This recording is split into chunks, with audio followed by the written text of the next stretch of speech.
Assalamualaikum warahmatullahi wabarakatuh. Perkenalkan, nama saya Dani Novriandi, NIM 204-201 dari Departemen Ilmu Administrasi Negara akan mempresentasikan materi mengenai perencanaan pembangunan daerah maupun pusat, kemudian siapa-siapa saja yang terlibat dalam perencanaan pembangunan tersebut, kemudian hubungan antara pemerintah, swasta, dan juga masyarakat dalam perencanaan pembangunan. Perencanaan pembangunan ini dibagi menjadi dua, yaitu perencanaan pembangunan nasional dan juga perencanaan pembangunan daerah. Pembangunan nasional berarti terbatas pada wilayah suatu negara tertentu, sedangkan perencanaan daerah itu berkonsentrasi pada suatu daerah tertentu. Kemudian perencanaan pembangunan daerah menurut Undang-Undang Nomor 32 Tahun 2004 tentang Pemerintahan Daerah Pasal 150 Ayat 3 meliputi yang pertama, rencana pembangunan jangka panjang daerah disingkat RPJP daerah untuk jangka waktu 20 tahun yang memuat visi, misi, dan arah pembangunan daerah yang mengacu pada RPJP nasional. Kemudian rencana pembangunan jangka menengah daerah yang selanjutnya disebut RPJM daerah untuk jangka waktu 5 tahun yang merupakan penjabaran dari visi, misi, dan program kepala daerah. Kemudian rencana kerja pembangunan daerah selanjutnya disebut RKPD merupakan penjabaran dari RPJM daerah untuk jangka waktu 1 tahun yang memuat rancangan kerangka ekonomi daerah, prioritas pembangunan daerah, rencana kerja dan pendanaannya, dan juga sebagainya. Kemudian dalam pembangunan daerah ini dibagi menjadi beberapa tahapan, yaitu yang pertama dimulai dari tingkat musrenbang desa. Dalam hal ini berarti masyarakat desa dapat berpartisipasi secara langsung dalam diskusi. Kemudian hasil dari musrenbang desa tersebut dibahas bersama-sama di musrenbang kecamatan. Kemudian hasil dari musrenbang kecamatan tersebut nanti dibawa ke musrenbang kabupaten dan juga provinsi. Kemudian tahapan selanjutnya adalah mengusulkan rencana pembangunan tersebut kepada DPR, DPRD, guna melakukan penetapan dan realisasi pembangunan. Kemudian di tingkat kabupaten, provinsi, dan pusat, terjadi proses selanjutnya yaitu penyusunan agenda atau rencana pemerintah ke depan.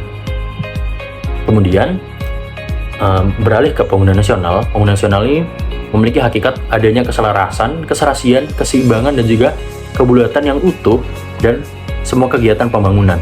Dalam pembangunan jangka panjang perlu memperhatikan keseimbangan pada unsur manusia, sosial budaya, dan juga unsur-unsur lain yang tidak kalah penting tentunya. Kemudian, pembangunan harus dilakukan secara merata untuk seluruh masyarakat dan di seluruh tanah air. Artinya, setiap masyarakat di Indonesia ini merasakan yang namanya pembangunan, sehingga Pancasila, yaitu khususnya pada sila kelima, dapat terrealisasikan, yaitu adanya keadilan sosial bagi seluruh rakyat Indonesia. Kemudian, pembangunan secara bersama-sama dilakukan oleh masyarakat dan pemerintah. Dalam hal ini berarti masyarakat sebagai pelaku utama pembangunan, sedangkan pemerintah berkewajiban untuk mengarahkan, membimbing, dan menciptakan suasana yang menunjang. Jadi harus ada kolaborasi yang seimbang antara masyarakat maupun dengan pemerintah. Kemudian, subjek dan objek pembangunan nasional ialah manusia dan semua masyarakat Indonesia. Sehingga pembangunan ini harus memiliki kepribadian Indonesia dan menghasilkan manusia dan masyarakat yang maju dan berkepribadian Indonesia. Kemudian pembangunan nasional ini dibagi menjadi tiga jenis, yaitu ada pembangunan nasional jangka panjang, jangka menengah, dan juga jangka tahunan. Pembangunan nasional jangka panjang dibagi menjadi beberapa tahapan, yaitu pertama, Menteri menyiapkan rancangan RPJP nasional. Kemudian rancangan tersebut sesuai dengan penjelasan sebelumnya menjadi bahan utama bagi musrenbang. Kemudian musrenbang ini diselenggarakan dalam rangka menyusun RPJP dan diikuti oleh unsur-unsur penyelenggara negara dengan mengikut sertakan rakyat. Kemudian Menteri menyelenggarakan musrenbang jangka panjang nasional, kemudian dilaksanakan paling lambat 1 tahun sebelum berakhirnya periode RPJP yang sedang berjalan. Kemudian Menteri menyusun rancangan akhir RPJP nasional tersebut berdasarkan hasil dari musrenbang jangka panjang nasional yang sebagaimana dimaksud dalam pasal 11 ayat 4 Undang-Undang Nomor 25 Tahun 2004. Kemudian RPJP nasional tersebut ditetapkan dengan undang-undang. Kemudian yang kedua adalah pembangunan nasional jangka menengah. Menteri menyiapkan rancangan awal RKP sebagai penjabaran dari RPJM nasional sebagaimana dimaksud dalam pasal 19 ayat 1 Undang-Undang Nomor 25 Tahun 2004. Kemudian pemimpin kementerian atau lembaga menyiapkan rencana Renja KL sesuai dengan tugas dan pokok maupun fungsinya dengan mengacu pada rancangan awal RKP. Kemudian Menteri mengkoordinasikan penyusunan tersebut dengan menggunakan rancangan Renja KL sebagaimana dimaksud pada poin sebelumnya. Kemudian rancangan RKP sebagaimana dimaksud dalam pasal 21 ayat 2 Undang-Undang Nomor 25 Tahun 2004 menjadi bahan bagi musrenbang. Kemudian musrenbang dalam rangka penyusunan RKP ini diikuti oleh unsur-unsur penyelenggara pemerintahan.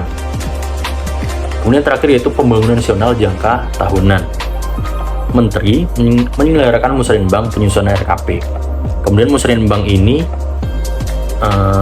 dilaksanakan paling lambat bulan April sesuai dengan pasal 22 ayat 3 Undang-Undang Nomor 25 Tahun 2004. Kemudian Menteri menyusun rancangan akhir RKP berdasarkan hasil dari musrenbang sebagaimana dimaksud dalam pasal 23 ayat 1 Undang-Undang Nomor 25 Tahun 2004. Kemudian RKP menjadi pedoman bagi penyusunan RAPBN, kemudian ditetapkan menjadi peraturan presiden.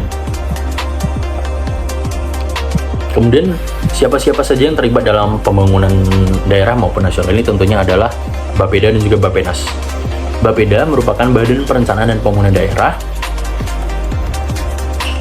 yang merupakan unsur pendukung dari pemerintah, provinsi atau kabupaten atau kota seperti yang telah dijelaskan sebelumnya. Bapeda masuk dalam bidang perencanaan atau pembangunan daerah yang dipimpin oleh seorang kepala tepat di bawah gubernur, bupati, wali kota melalui sekretaris daerah. Bapeda merupakan lembaga non-departemen yang berada tepat di bawah koordinasi dan bertanggung jawab penuh kepada sang kepala daerah. Kemudian merupakan satuan kerja perangkat desa yang merupakan salah satu bagian dari organisasi perangkat desa. Kemudian keberadaan Bapeda ini juga sering disebut sebagai unsur penunjang pemerintah di bidang perencanaan pembangunan daerah. Kemudian yang kedua yaitu proses perumusan kebijakan oleh Bapeda. Proses perumusan kebijakan di bidang perencanaan pembangunan ini bisa dilihat berdasarkan musrenbang yang dimaksud. Musrenbang ini merupakan forum konsultasi publik antar pemangku kepentingan dalam rangka menyusun kembali rencana kerja pemerintah daerah, kabupaten maupun kota. Tujuannya untuk meningkatkan kesejahteraan sosial di suatu daerah. Kemudian, Badan Perencanaan dan Pembangunan Nasional atau Bappenas sesuai dengan Peraturan Presiden Nomor 80 Tahun 2021 tentang Kementerian Perencanaan Pembangunan Nasional dan Peraturan Presiden Nomor 81 tentang Badan Perencanaan Pembangunan Nasional. Kementerian atau Bappenas memiliki 4 peran dan fungsi sebagai berikut. Yang pertama yaitu adanya fungsi perencanaan, fungsi alokasi, fungsi pengendalian, dan juga fungsi enabler. Kemudian perlu untuk mengetahui bagaimana hubungan atau kerjasama antar pemerintah, swasta, dan juga masyarakat dalam melaksanakan pembangunan, baik di daerah maupun di nasional. Masyarakat memiliki peran yang sangat penting dalam memberikan masukan, aspirasi, dan kebutuhan mereka dalam perencanaan pembangunan.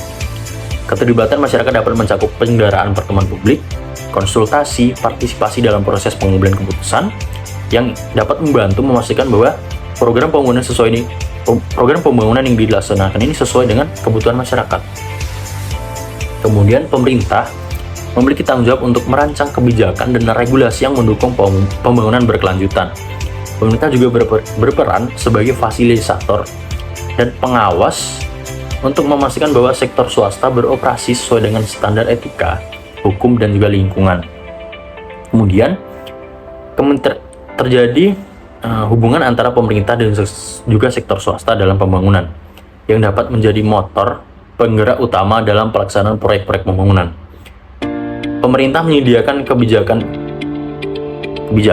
insentif, dan juga infrastruktur dasar, sementara sektor swasta menyumbangkan investasi, manajemen proyek, dan keahlian teknis. Pemerintahan semacam ini dapat mempercepat implementasi proyek dan juga mengurangi resiko keuangan. Mungkin sekian presentasi yang dapat saya bawakan mengenai pertemuan 13 Sistem Administrasi Negara. Mohon maaf apabila ada kesalahan kata. Sekian, wassalamualaikum warahmatullahi wabarakatuh.